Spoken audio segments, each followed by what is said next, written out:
हम हमेशा से ही डार्क मैजिक, हिस्टोरिकल प्लेसेस, गुफाओं और पुरानी चित्रों से मोहित होते रहे हैं। और ये नेचुरल भी है, क्योंकि हम चाहे जो भी बन जाएं, हमारे पूर्वजों की कहानियाँ और बीते ज़माने की कहानियाँ हमें शुरू से ही मोहित करती रही हैं। शुरू से ही मनुष्य गुफाओं में रहे हैं। हमने तारों का पीछा किया और रिचुअल्स को फॉलो करके अपने दुख और दर्द को निजात पाने की कोशिश करी है। एक ऐसी ही supernatural phenomenon mystery thrill series latest आई है डिज्नी हॉटस्टार प्लस पर, जिसका नाम है दहन राकन का रहस्य। इस सीरीज के एंड में एक टेरिफिक यानी भयानक मैसेज भी दिया गया है, जिसके हिसाब से अंधविश्वास और विज्ञान दोनों का मकसद मनुष्य के डर को दूर करना है, लेकिन इनका उपयोग अक्सर भय पैदा करने के लिए ही किया जाता है। हम लीजेंड्स पे विश्वास करें या फिर ना करें, लेकिन कुछ भी भयानक हो तो वो हमारी रुचि को बढ़ा देता है। जैसे रात में अकेले में हम गुफाओं में जाने से डरते हैं, लेकिन ग्रुप में होने पर हम इसे एडवेंचर का नाम देते हैं। दूसरी तरफ दहन राकन का रहस्य बहुत सारे सवालों के जवाब तो नहीं देता, लेकिन ये सीरीज बहुत एक्साइटमेंट पैदा करने वाला है। तो इसी के साथ सीरीज का एक्सप्लेनेशन स्टार्ट करते हैं, पर इससे पहले हम इसकी बैक स्टोरी जान लेते हैं। ये कहानी राजस्थान के एक गांव सिलासपुर पर आधारित है। पुराने जमाने में एक राजा थे, जिसका सिलासपुर पर शासन था। राजा मरने ही वाला था कि उसके बच्चों ने सिंहासन यानी गद्दी के लिए लड़ाई शुरू कर दी। यहाँ पर 5 चचेरे भाई थे, जिन्हें कारापाली के नाम से जाना जाता था, और 50 लोग थे जिन्हें निक्सिया माना जाता था। क्योंकि कारापाली के पास कम सेना थी, इसीलिए निक्सिया लड़ाई जीतने वाला था। हालांकि कारापाली के पास एक चीज थी जो उन्हें युद्ध जिता सकती थी। उनका सबसे बड़ा भाई रिदियाकन था, जिसकी माँ का नाम था हादिका, जो कि एक डीमन थी। इसीलिए रिदियाकन खुद एक जादूगर भी था। उस समय राजा ने कभी भी हादिका और उसके हस्बैंड वायुसेना के रिश्ते को कभी एक्सेप्ट नहीं किया। इसीलिए हदिका और उसका बेटा रिदियाकन को गांव के बाहर के इलाकों में रहना पड़ता था। लेकिन जब परिवार के लिए लड़ने का समय आया, तो हदिका ने रिदियाकन को उनकी मदद करने के लिए भेजा। जब रिदियाकन युद्ध के मैदान में आया, जहां निक्सियों की सेना उससे 10 गुना बड़ी थी, वो उसके सामने टिक नहीं सके। रिदियाकन में ह्यूमन माइंड कंट्रोल करने की पावर थी। अपनी पावर से वो किसी को भी कंट्रोल कर सकता था, और वो इंसान राकन बन जाता। ये राकन लड़ाई नहीं लड़ रहे थे, बल्कि वो आपस में ही लड़ने लगे थे, और इसी से रिदियान बहुत खुश दिखाई दे रहा था। इससे कारापाली को पता चला कि रिदियान में ह्यूमंस के लिए इमोशंस की कमी है। इसीलिए उन्होंने रिदियान को एक इविल की तरह देखा। वॉर को जीतने के बाद कारापालियों ने थ्रोन के लिए सबसे पहले रिदियान को मारने का फैसला किया। इसीलिए उन्होंने अपने देवता को खुश करने के लिए रिचुअल्स किए और घास से बने ब्लेड से रिदियान का सिर काट दिया। सिर कलम करने के बाद भी रिदियान चिल्लाता रहा और अपनी माँ हादिका से मदद मांगता रहा।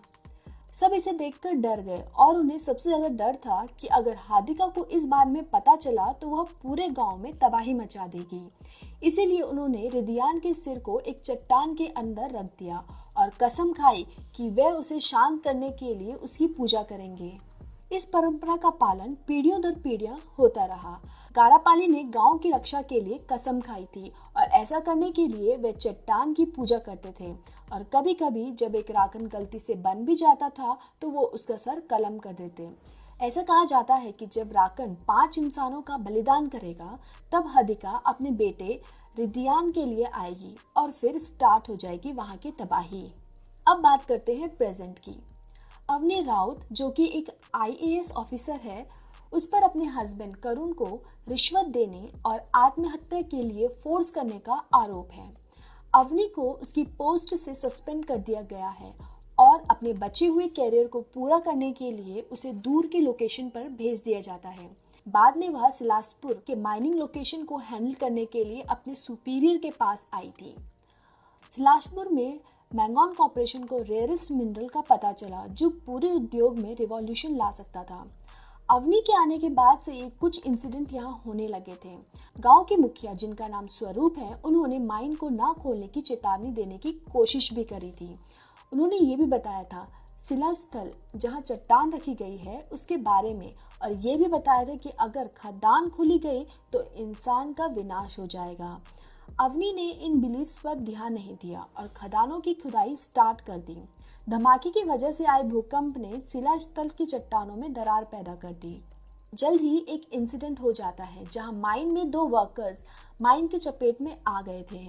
यहाँ अवनी मंगल नाम के एक वर्कर्स को बचा लेती है, लेकिन मंगल राकन बन चुका था और अब वो इंसान का सेक्रीफाइस करने के लिए उनकी तलाश कर रहा था। एक एक करके मंगल 5 इंसानों को मारने में कामयाब हो जाता है। सीरीज में काफी बाद में डिस्क्लोज किया जाता है कि अवनी को हादिका ने पोसेस्ड कर लिया था और उसने गांव में सभी को राकन बनाकर अपने बेटे रिधिया की मौत का बदला लिया। अवनी का एक बेटा भी है अन्य। वो बताता है कि गुफा को ढकने वाली सारी जड़ी बूटियों को जलाकर ही वो लोग रिधियान को हमेशा के लिए शांत कर सकते हैं, और वो लोग ऐसा ही करते हैं और इससे सबको राहत भी मिलती है। लास्ट में अवनी और उसका बेटा आन्या माइन को हमेशा के लिए सील कर देते हैं और गांव छोड़कर चले जाते हैं। अब बात करते हैं कि यहाँ पर राकन है क्या। इसका पता हमें तब चलता है जब अवनी के फ्रेंड संदीप, जो माइक्रोबायोलॉजिस्ट हैं, उन्हें पता चलता है कि राकन एक नया तरह का वायरस है। जहां डॉक्टर कौशिक अरोड़ा ने राकनों के ब्रेन को स्टडी किया और पाया कि ये वायरस ह्यूमन के एमिगडाला को डायरेक्ट इफेक्ट करता है। इससे क्या होता है कि ब्रेन, जो डर के लिए रिस्पॉन्सिबल है, वो काम करना बंद कर देता है और इससे कंफ्यूजन पैदा होती है और इंसान दूसरों को मारना स्टार्ट कर देता है। ये वायरस हमारी बॉडी सेल को भी डिस्ट्रॉय करता है, जो डर के सिग्नल्स को हमारी बॉडी में लेकर जाते हैं। हमारा ब्लड बहुत तेजी से डीऑक्सीजनेटेड होने लगता है और हमारा रेड ब्लड ब्लैक में कन्वर्ट हो जाता है। गांव वालों का यहाँ पे मानना है कि ये रिधियान का इल्यूजन है, जबकि साइंटिस्ट का कहना है कि माइंड से निकलने वाला किसी टाइप का वायरस है जो ह्यूमन सेल्स को डिस्ट्रॉय करता है। ये वायरस किसी कट के थ्रू ही ह्यूमन में एंटर कर पाता है। अब सच्चाई क्या है? क्या यह रिधियान का इल्यूजन है या एक नया खोजा गया वायरस है? ऑब्वियस है कि एक तरह का वायरस ही है। जैसे 1989 में मैनगन कॉर्पोरेशन ने अनअप्रूव्ड इंस्पेक्शन किया था। एक आदमी अपनी बेटी के साथ केव में गया था और वहाँ उन्हें वो मिनरल मिले थे, लेकिन इन सब में वो बच्ची को इंजरी आ गई और उसका हाथ गलती से कट गया था। बाद में वो राकन बन गई थी और एक कारापाली ने उसका सिर बाद में काट दिया था। ऐसे ही प्रेजेंट में मंगल ने खुद को कट लगा दिया था और एक राकन में बदल गया था। बाद में जब मंगल ने एक पुलिस ऑफिसर पर हमला किया तो उसे भी कट लग गया था। इसके अलावा जब संदीप ने नए वायरस की इन्वेस्टिगेशन करी थी तो उन्होंने शिलास्थित के ठीक नीचे केव में चट्टान से किसी तरह की गैस निकल रही थी। अगर ये सिर्फ एक इल्यूजन है तो इसका कोई प्रूव करने के लिए काफ़ी सबूत नहीं है, लेकिन अगर हम इसे एक वायरस के टाइप से सोचें तो हमको बहुत कुछ समझ में भी आता है। ऐसे ही हम बोल सकते हैं कि ऐसा पहले कुछ क्यों नहीं हुआ, क्योंकि वायरस तो पहले से वही उस केव में था। अब इस इंसिडेंट को रिपीटिंग फिनोमेनन भी कहते हैं। जैसे 1981 में जिसने भी गुफा में एंटर किया उसने खुद को कट लगा लिया किसी तरह से और वो राकन बन गया। कारापालियों ने उनका सिर काट दिया और वो वायरस वहीं का वहीं खत्म हो गया। लेकिन जब शिलास्थल में अखंड ज्योति जलाने के तुरंत बाद मंगल नॉर्मल हो गया था। अगर यहाँ पर देखा जाए तो केव जड़ी बूटियों से ढकी हुई है, जिसके जलने से वो वायरस शांत हो जाता है। केव यहाँ पर ठीक शिलाजीत के नीचे है। अब अखंड ज्योति को जलाने से गर्मी होती है और कुछ जड़ी बूटियां भी उसमें जलती है, जिससे हवा में जड़ी बूटियों की गैस फैलने लगती है और इस गैस से वायरस को कंट्रोल किया जा सकता है। अब अवनी को इससे कोई नुकसान तो नहीं हुआ। खैर वो सिर्फ अकेली नहीं है, संदीप को भी इससे कुछ नहीं हुआ था। उसकी डेथ गुफा के गंभीर चोटों या फिर एग्जॉशन से हुई थी। उसमें राकन के कोई निशान नहीं मिले थे। अब यहाँ अवनी एक चूजन वन है कि नहीं? अब इसकी तो एक ही थ्योरी बनती है कि अवनी और संदीप वायरस से इम्यून थे। मतलब जरूरी नहीं है कि हर कोई माइक्रो ऑर्गेनिज्म से प्रभावित हो। ये सीरीज डिज्नी हॉटस्टार पर अभी भी अवेलेबल है।